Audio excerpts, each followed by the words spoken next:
जय श्री राम मेरे प्यारे मित्रों, कैसे हैं आप सभी लोग। और आपका एक बार फिर से स्वागत है मेरे YouTube चैनल पर।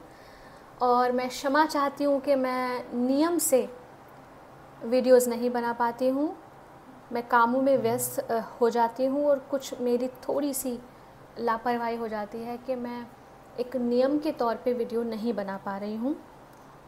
जब बनाने बैठती हूँ तो इच्छा होती है कि अब रिकॉर्ड करती जाऊँ और 4 से 5 घंटे, पर फिर वो एक लौकिक व्यवहार कि आप एक ही जैसे प्रेजेंट होके कैसे इतने सारे वीडियो बनाएं।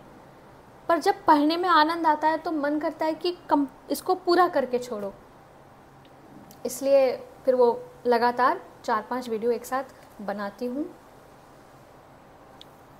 पद संख्या 138 और ये पद अब तक के सबसे सुंदर पदों में से एक हैं, जो सरल हैं, जो हमें समझा रहे हैं सरल भाषा में कि कैसे एक भक्त बड़े से बड़े जो ऑब्स्टैकल हैं, विपरीत परिस्थितियां हैं, कैसे वो निकल जाता है उनसे, क्योंकि उसकी आत्मा परमात्मा से जुड़ चुकी है। वो एक नित्य स्थिति में विचरण कर रहा है। तो जो लोगों के लिए बहुत जटिल परिस्थितियां हैं वो उसके लिए कुछ है ही नहीं, क्योंकि ये मस्तिष्क का खेल है। शरीर के स्तर पर वो सारी चीज़ें झेल रहा है, बीमारियां या कोई भी दुख, पर मस्तिष्क में वो आनंद में है। पद संख्या 138। और मैं आपसे बार बार विनम्र निवेदन करूंगी कि आप इसको बिल्कुल हल्के में न लें। आप जब भी आपको अवसर मिले, आप काम करते समय इन वीडियोस को प्ले करें। कुछ भी आपके कानों में जाएगा और कोई ऐसी बात होगी जो आपके जीवन में आ रही उस समय परेशानी का हल बताएगी। यकीन मानिए, ये ईश्वर की वाणी है, ये संतों की वाणी है।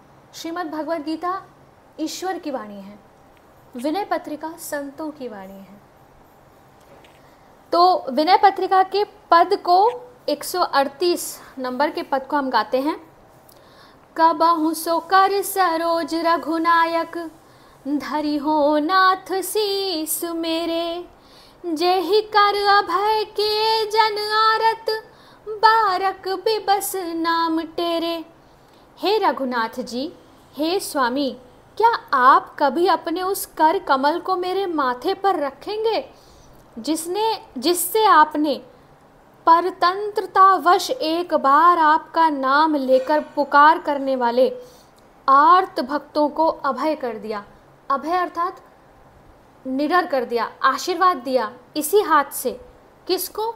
जिसने आर्त स्वभाव से, आर्त क्या है? जो एकदम जिसने हर जगह से अपना भरोसा हटा लिया है और केवल भगवान के शरणागत हो गया। आर्त कहते हैं ना, आर्त भाव से पुकारना, पूरी तरह सरेंडर कर देना।